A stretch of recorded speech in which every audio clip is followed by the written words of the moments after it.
If you can't stand Jin Ping Mei, you must read Qiu Shuitang on Jin Ping Mei.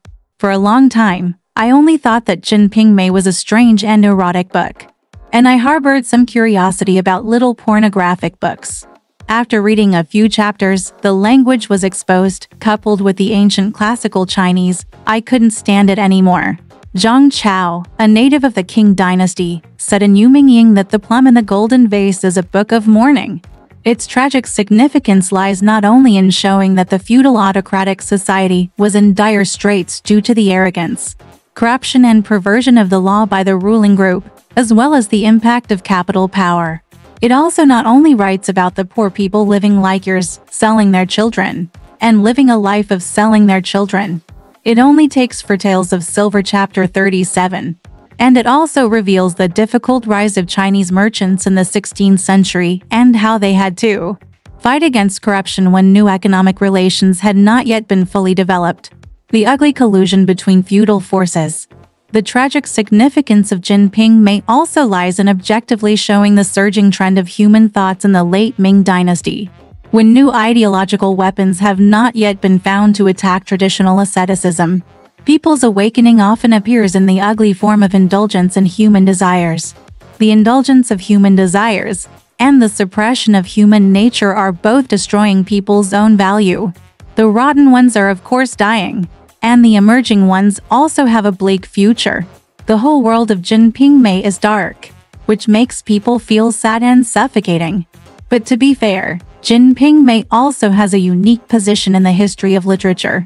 First of all, this is the first vernacular novel created by literati, creating a new mode of novel creation. Secondly, the genre of the novel has changed from depicting emperors and generals, heroes, gods and ghosts to depicting ordinary families. Secondly, the technique has changed from pursuing the bizarre, from the twists and turns of the plot to the pursuit of realism. In the end, the intention changes from beauty to ugliness, from praise to exposure. To be honest, it is reasonable for Jin Ping Mei to become one of the four great wonders of the Ming dynasty. However, many people's objective eyes are blocked by those dirty and pornographic things, so that they cannot look at it with a normal mentality when watching. In fact, I don't see many people who can really understand Jin Ping Mei. This book is neither a pornographic book nor a mourning book. Its literary, social and historical value has been discussed enough, but I won't even mention it. I will only talk about the most unique one. It is the first Chinese novel with neither good guys nor bad guys, and there has been no second one for hundreds of years. It can be said that it is the only book in the world that can truly look at all living beings from God's perspective. In literature books, there is currently nothing that can surpass it, and nothing even parallels it. Although Dream of Red Mansions was inspired by it, it failed to reach its height. It wasn't until I encountered this review book Qiu Shuitang on A Plum in the Golden Vase and Tian Xiaofei from Harvard University carefully read the prosperity and compassion of the plum in the golden vase chapter by chapter, that I was able to face this book squarely, and I was glad that I didn't miss this great work. The author, whose pen name is Yuan Qiushui, was originally named Tian Xiaofei, a talented girl from Peking University. She entered Peking University at the age of 13, received a doctorate from Harvard at the age of 27, and became a full professor at Harvard at the age of 35. Her study room was called Qiu Shuitang, so the book was called Qiu Shuitang on a Plum in the Golden Vase. There are two main versions of Jin Ping Mei circulating, namely the word version and the embroidery version. The embroidered portrait book is called the embroidered portrait book because there are 200 embroidered portrait illustrations. Since the May 4th New Culture movement, it has been generally said that the idioms and scripts are superior to the embroidery scripts. Some scholars who study Jin Ping Mei regard the embroidered portrait version as a simplified version of the Qihua Ben for commercial purposes, which means that the Qihua Ben precedes the embroidered portrait version and is the true version of Jin Ping Mei. Yuan Qiushui disagreed with the statement that the poetry and calligraphy scripts were superior to the embroidery and portrait scripts. She believes that the poetry version is biased toward the Confucian teaching philosophy of prose, while the embroidery version emphasizes the pain and emptiness of all things in the world, and is more Buddhist compassionate. Moreover, from a literary point of view, the text of the embroidered portrait is concise. The structure is complete, and the poems reviewed and quoted are also better. Such a version does not fit the narrative of simplification for commercial purposes. For this reason, she also has reservations about which version comes first. From this tone, she begins her review, taking readers into a literary realm that far exceeds this category of discussion. In the preface of the book, Qiu Shui first explains that he has loved reading Dream of Red Mansions since he was a child, and later became a complete fan of it. It was this complete fan who then told us in a shocking way that she later read Jin Ping Mei and actually felt that Jin Ping Mei was actually better than A Dream of Red Mansions. Why is it better? She gave two reasons. First, Jin Ping Mei looks at all kinds of people from all walks of life in a more comprehensive and profound way, more severely, and more compassionately. Second, Jin Ping Mei subverts the world represented in classical poetry through profound realism. Jin Ping Mei is a difficult book to read.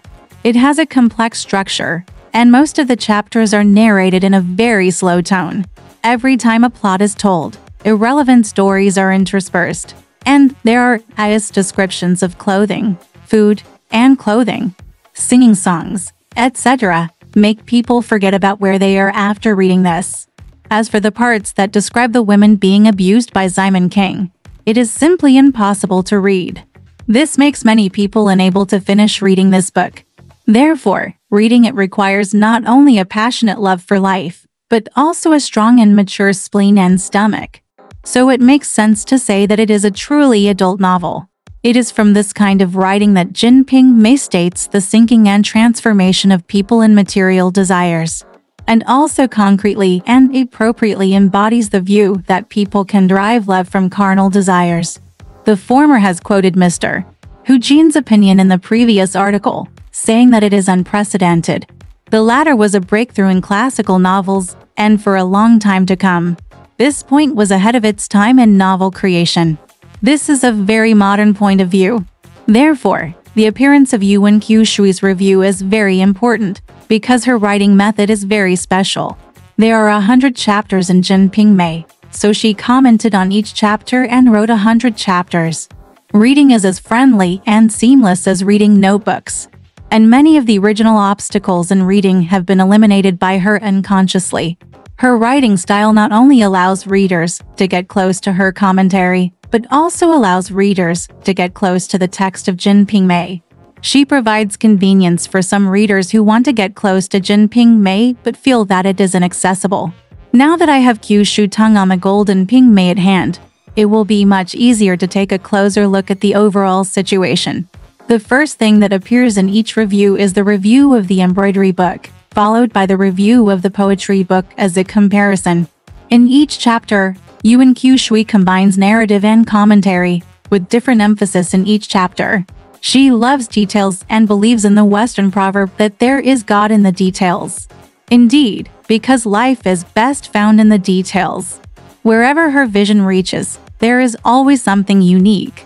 Qiu Shui mentioned that the core of this book is compassion.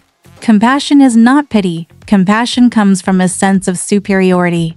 Compassion is the broad sympathy generated by seeing the humanity of the characters in the book. The preface to Jin Mei Ping says, "Those who read Jin Ping Mei and develop a heart of compassion are bodhisattvas. Those who develop a heart of fear are gentlemen. Those who have a heart of joy are villains. Those who have a mind that takes effect from Dharma are like beasts." If anyone understands this meaning, he will be allowed to read Jin Ping Mei. It doesn't matter if you haven't read the original Jin Ping Mei.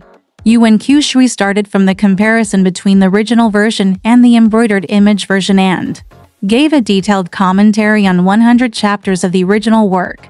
Follow the author back to the markets of the Northern Song dynasty and see the hills and meridians of people, and plants.